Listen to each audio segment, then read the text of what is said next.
I'm traveling the world to discover the secrets of lasting beauty, There's snail secretion in this. great health, This is your pharmacy. Yeah. and extraordinary long life. Better skin than I've got. Look at him. From different parts of the world, I want to find the secrets. This time, I'm on a vibrant journey to inner beauty, I love you, India. to find the keys to contentment. Do you think the whole living forever is a bit of an ego trip? Yes, exactly. I put my body on the line I have oil up my butt right now. and discover the many flavors of beauty. Luckily, there are no mirrors in here. So can all this and a guru's wisdom help me find ultimate well-being? We can make the entire world beautiful, isn't it?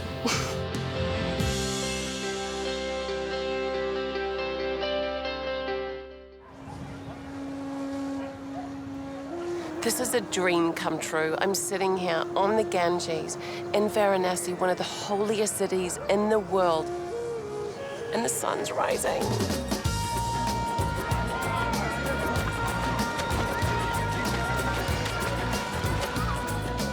Ancient philosophies from thousands of years ago still run deep here, and I'll be exploring them to work on my inner beauty.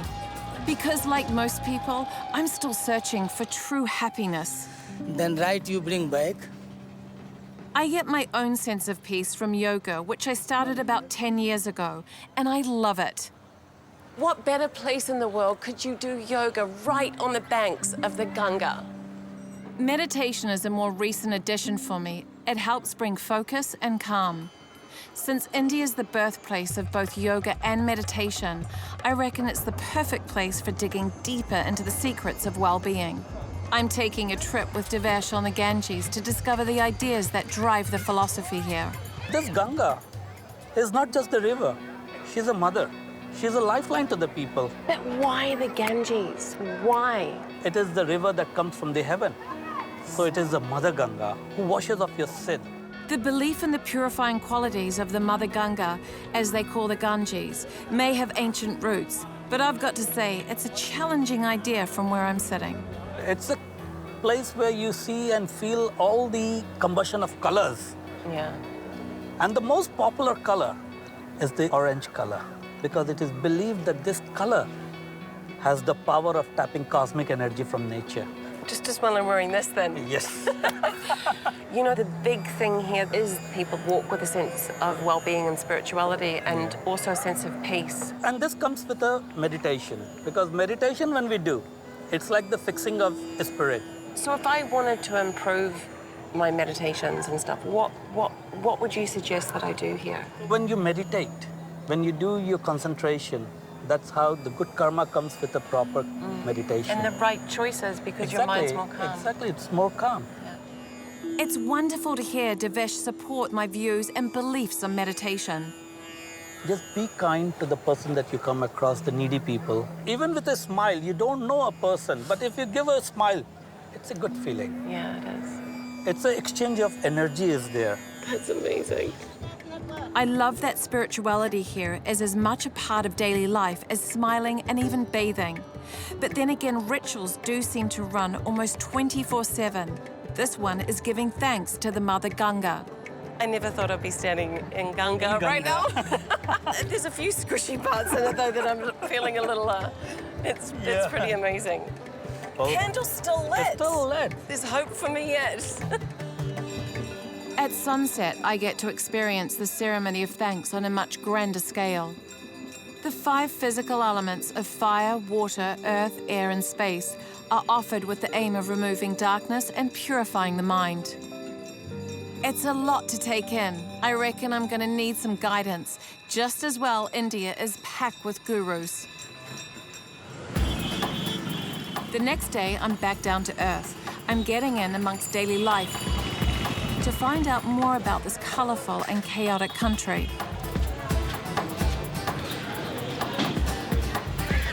It's amazing. There's so many cows that are just free running around here. And they just hang out. You won't find cow meat on the menu here, as they are considered a mother to the people because of their milk and dung used as fertilizer and fuel.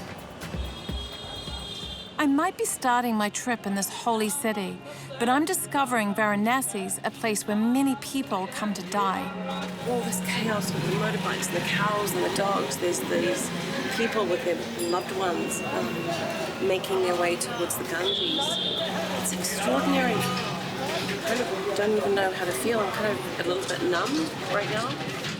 For millions of Hindus worldwide, the Ganges is a spiritual gateway, and it's got me super curious about how easily they seem to accept death here.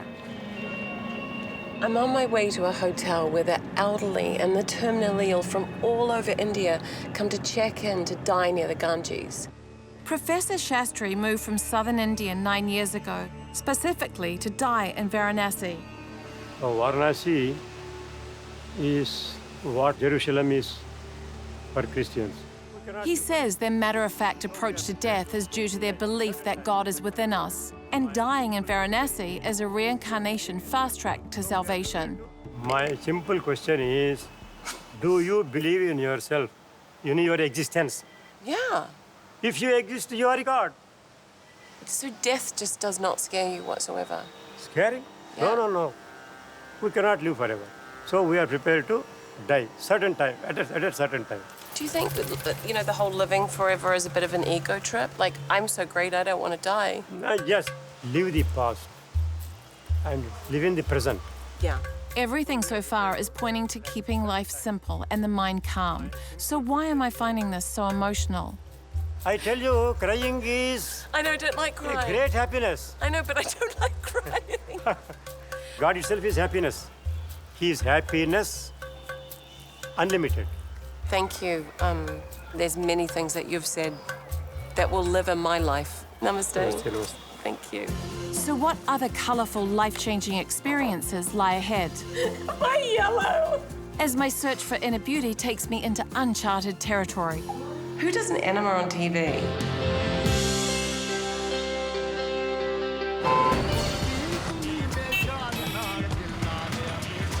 This is crazy, but this is a daily thing. But I love you, India. Mwah. It might seem ironic that I'm in India to find inner harmony, but this is the land of gurus. So I'm heading to the southern state of Tamil Nadu to find one. And I'm also exploring the part health plays in well-being here. It excites me, this. This really excites me. I'm getting my hands dirty in the field of natural remedies.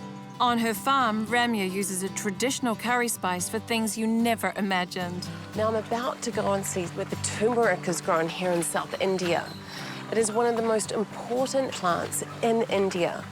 This is the turmeric plant. Yeah, we use turmeric in everything. I don't think I remember a day that I've not used turmeric. Really? Yes. Turmeric has its place in spirituality here too. It's associated with purity and fertility, so appears in rituals like marriage ceremonies. You wouldn't expect such an extravagant and beautiful piece of nature's medicine lives under this plant. Pretty cool. Ramya's passion for all things herbal started by using turmeric to heal an ongoing abscess. She now runs a blog that identifies herbs and shares age-old recipes. One of those local recipes is about to help me revitalize my skin. And the main ingredient? You guessed it, that wonder spice turmeric. I'll never look at a curry the same again. For the face pack, I've already soaked the turmeric. So it's gone from very yellow to a very orangey, baby poo colour. I could turn a little bit yellow. You have to try some of these things that are just so ancient. Ramya's adding some holy basil as antiseptic for any pimples. So how long do you leave something like this on? Till it dries up completely.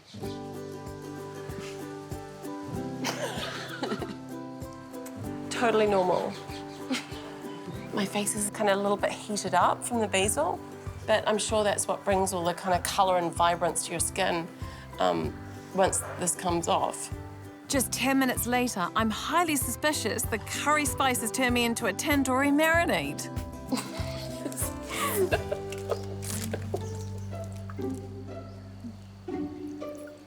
Am I yellow? Am I yellow? Yeah. Really? Yeah. Like bright? Not bright. My skin feels great. Okay, let me have a look.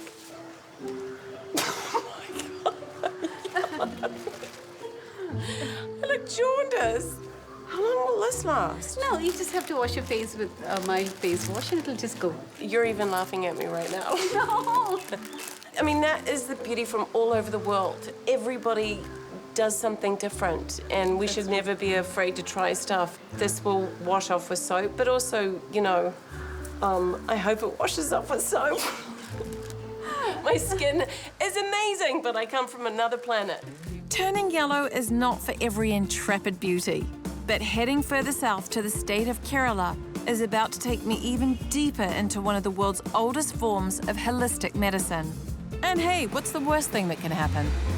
When I was young, my mother was very much into natural remedies, which she knew somewhat about the Ayurvedic medicine, which is 5,000 years old. I'm about to go to a hospital where that's all they do. Ayurveda was written about in the same philosophical text as meditation and yoga. Like they say here, everything is connected. Today, it's a popular alternative medicine worldwide, with millions swearing by its benefits.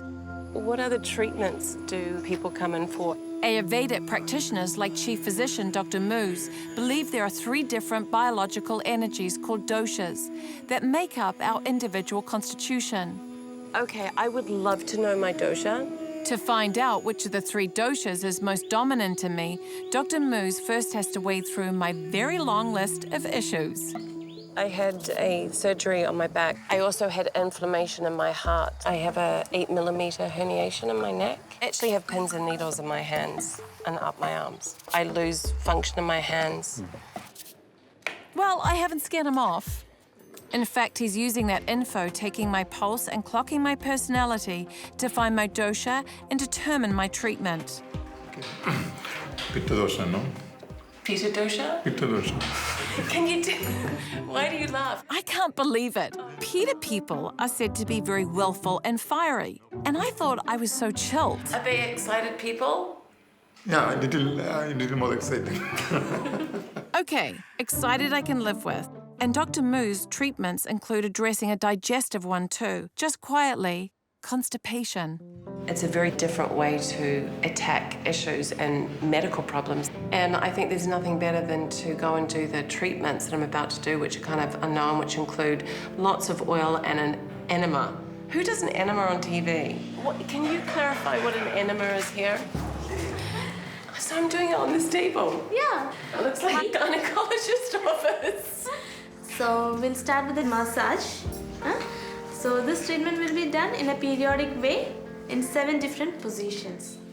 The medicated oil works in combination with herbal packages to penetrate the skin and ease my back and neck pain. It feels very, very nurturing. I feel sleeping. It's maybe you're sleeping. Okay. It may look like a Danish, but this roll of flour and water is used for containing the warm oil on my lower back. Feels like it just strips away all of the tension, basically. Now there's no avoiding the next treatment. Left side. Oh my God. Combining oil and honey is nothing new when it comes to making muesli. But this particular mixture is going where the sun don't shine. I'm having anxiety. Oh. So, Oh my God, so I gotta keep it in. yeah. I have oil up my butt right now. While the enema gets to work on clearing out my digestive system, I'm giving in to the bewildering treatments. I have no idea what's happening. Like, why am I growing horns?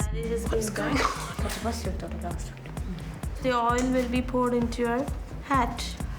Oil? It's Yeah. gonna be poured in my head.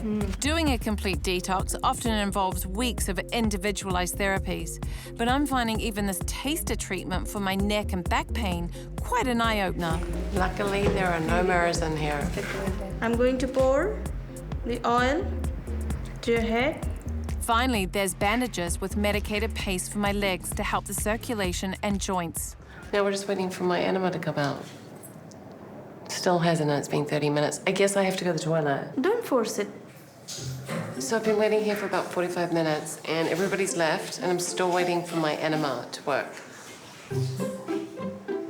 They're turning out the lights and going home. Everybody's left and I still haven't taken a poo. I'm gonna go try.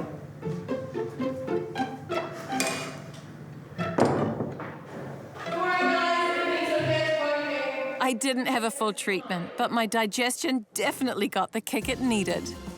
Next, my search for well-being zeroes in on a guru. If you pay attention, you will see every joyful face is a beautiful face.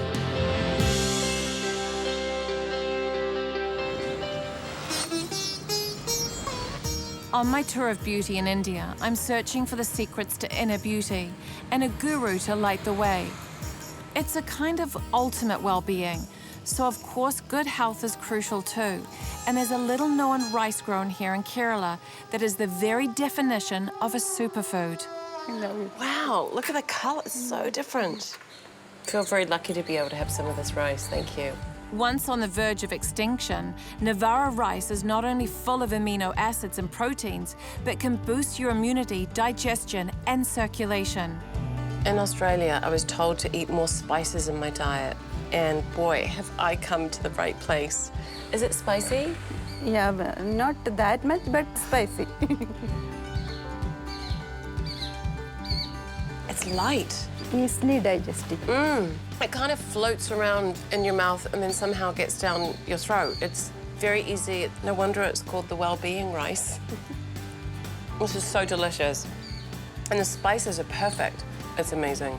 Thank you. I'm also told making it into a face pack oxidizes the skin, and as a powder it can be used on snake bites. No wonder it's 4 times the price. Who ever said they had felt well-being when they were eating? Nourishment comes on so many levels here, and all of my Indian adventures have led me to this point. I'm about to experience the Isha Yoga Center in Coimbatore and meet a world-leading guru.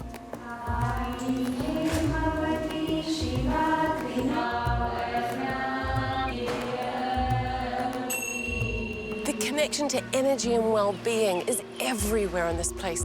Sadhguru is one of India's 50 most influential people.